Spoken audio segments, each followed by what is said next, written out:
Am I the butthole for not telling my mom's family that she died? My mom passed away last year.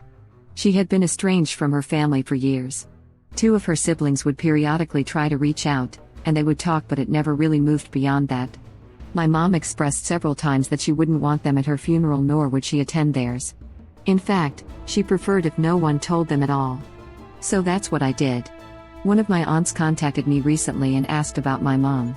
She wanted to know how she was doing, and I told her truth. She got hysterical and ended up telling the rest of my mom's family, and now they are all pissed at me. They think it's cruel and evil of me to have hid it from them and not allow them to pay their respects. For the record, my mom was estranged from them because they treated her very badly. My grandmother abused my mom and openly favored her siblings and turned them against her. They would deny the abuse and call my mom crazy and spread lies about her to everyone. Not the butthole. You did the right thing and respected your mom's wishes. Sounds like they're projecting their anger towards your mom at you. When my father died, his widow struggled to understand why all of his children were ecstatic. I chose to explain to her he was a horrible person. Your mother made the same choice I did. No contact doesn't happen without cause, and wanting people unaware you died tells me that some very awful things occurred. I know they're being horrible, but they already were. I'm sorry you're facing this now. You did your best to respect her wishes, and that is commendable. You don't have to allow them access to you or your life. Let them have their issues far from you. Mourn, heal as much as you can, and be well. Not the butthole for obvious voting reasons. The saddest is that people from healthy families can't even imagine parents, and especially mothers, are capable of being selfish and abusive to their kids. While many kids and adult kids of abusers view their childhood and messed up family dynamics as normal. So they end up either as abusers or enablers of an abusive partner. Abusive families explained/A. Edit. Some people manage to break the cycle of abuse. Some choose never to have kids. Some find a good partner that help them heal. Some gets help from therapy. Some find or create a chosen family. Or some combination of this. And some will do their best but still pass on some of the crap they grew up with. Their kids may be the ones to break the cycle for good.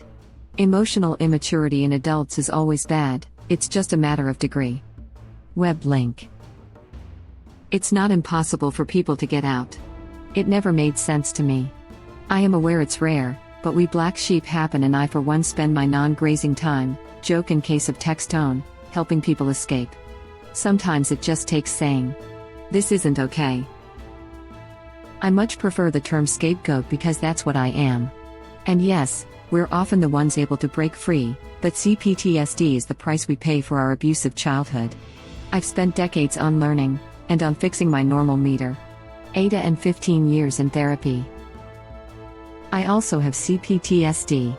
I say black sheep because they can't use me as a scapegoat. I'm not there. No contact. I know that's hard to do, but I enjoy my safety. No contact is a huge blessing. And I get why you prefer that word. We do what we have to in order to heal. I have a purely transactional relationship with my family. It's the only thing that works. I live far away and only see them in the summer because they own a wonderful summer house that I borrow, and my grandma lives close by. If it wasn't for that house and gran, I wouldn't bother. As long as my stepdad is alive, Mum will prioritize his needy needs before anyone else. That's just how it is. She rarely calls, don't care about my kids, and he don't care about any of us, so it's a very low contact that I don't have to do much to maintain. I understand yours too and your choices. My family doesn't do nice things or have them so my parents can seem pitiful to others and thus are excused things.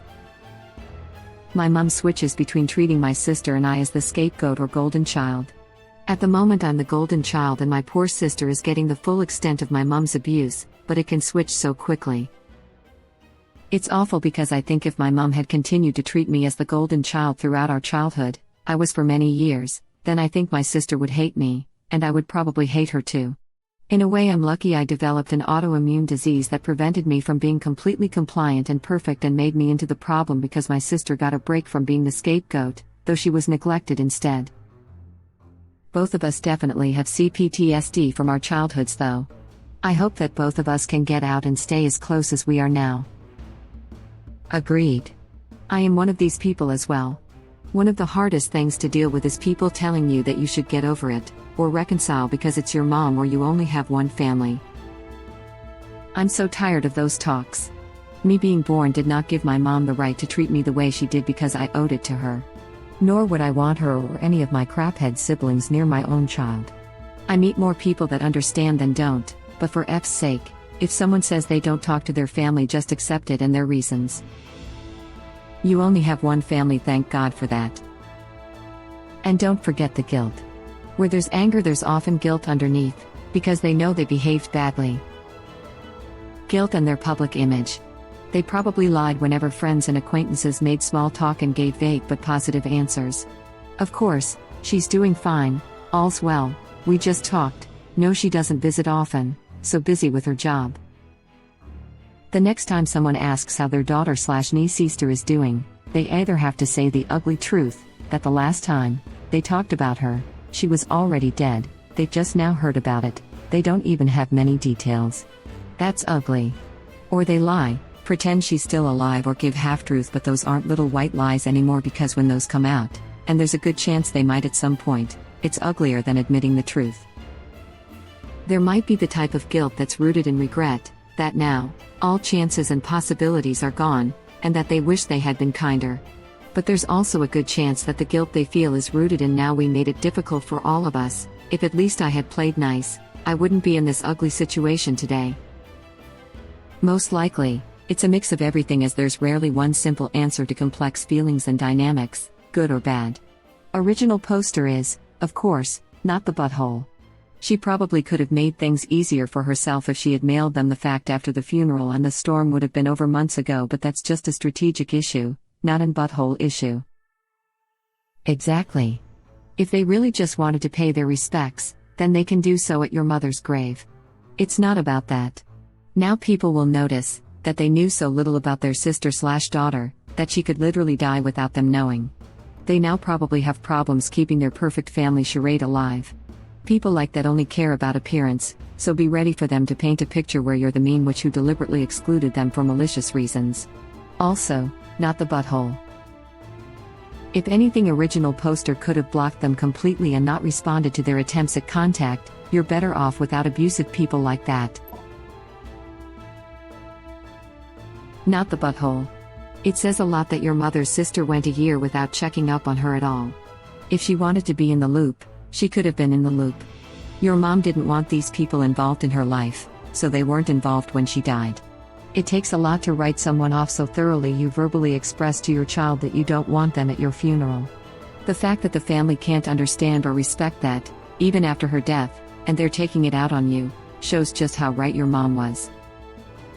While I agree in this case the family obviously wasn't that interested in reconciling with the mom, I wouldn't read too much into relatives only contacting each other once a year.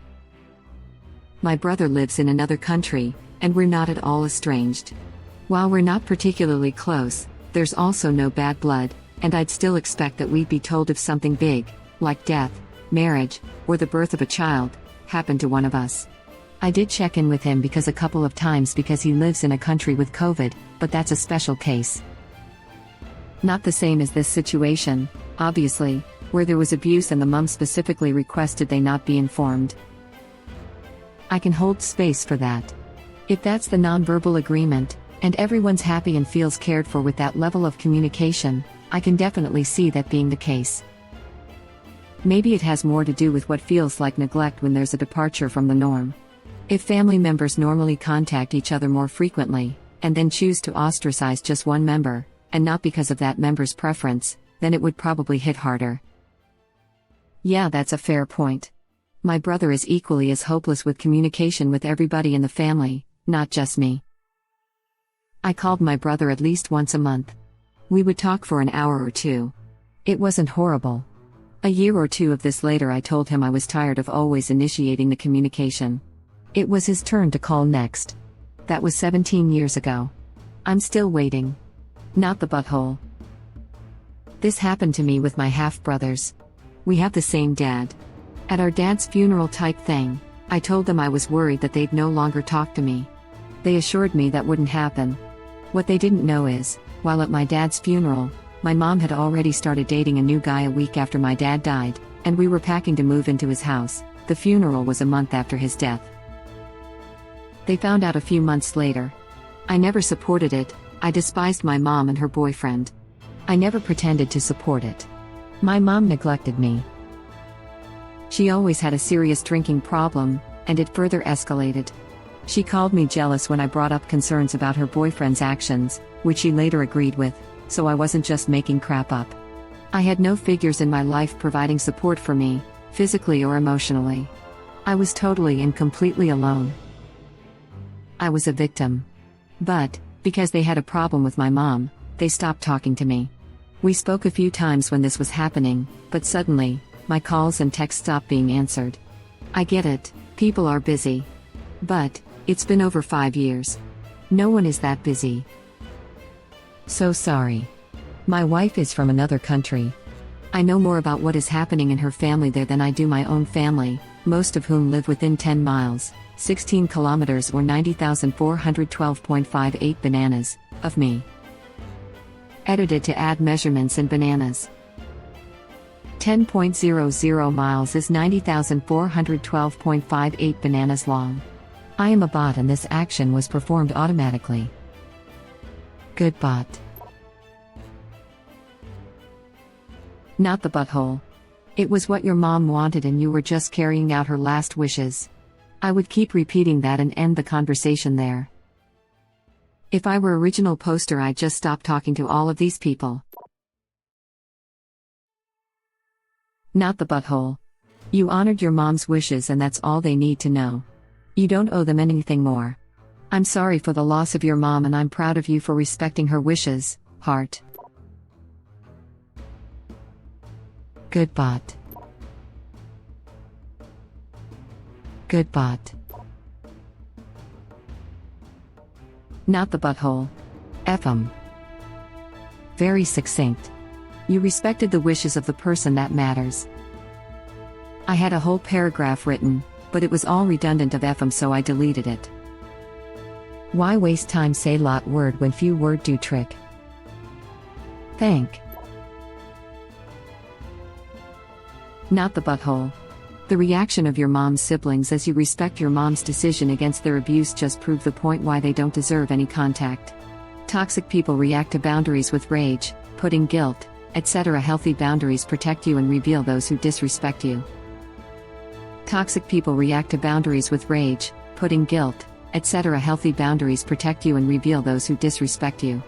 I'm blinking back tears. I'm learning that the hard way, and it's really painful. For anyone who is estranged from family abusers who claim they had no idea why you cut them off, http://www.esendai.com/psychology/estrangement/missing reasons.html/a. Validating and nuanced read on how no contact speaks louder than words to a dysfunctional family system, and various doubts that you might struggle with. Web link. Not the butthole, and I am sorry for your loss.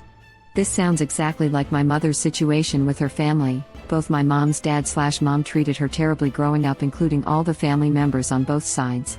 She said exactly what your mom said.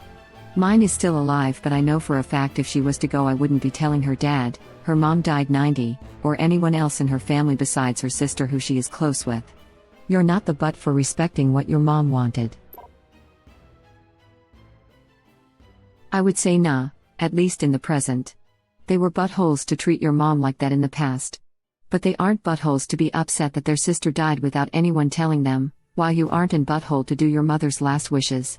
You really got caught in the crossfire here, but I think you did what was right.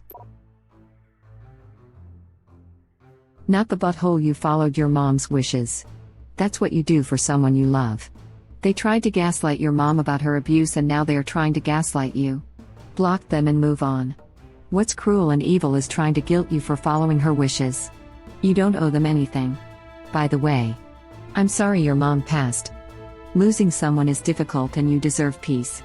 Know that she loved you and would be relieved you followed her wishes. I hope that blocking them will allow you to grieve in peace. Edit grammar. Not the butthole. I am estranged from many family members and would be very upset if I knew they came to my funeral against my wishes. You honored your mother's wishes, and regardless what her siblings think, I bet she'd be proud and grateful that you stood up for what she wanted. I can see it now, my family pretending we were so close and how they're so hurt that I'm gone. Shaking my head.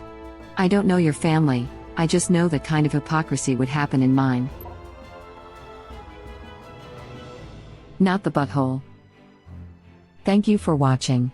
Please subscribe to be the first to know about Red Rabbit Reader's new videos. If you like our videos, please like them on YouTube and share them with your friends. We welcome your comments below. Press to start another of our videos.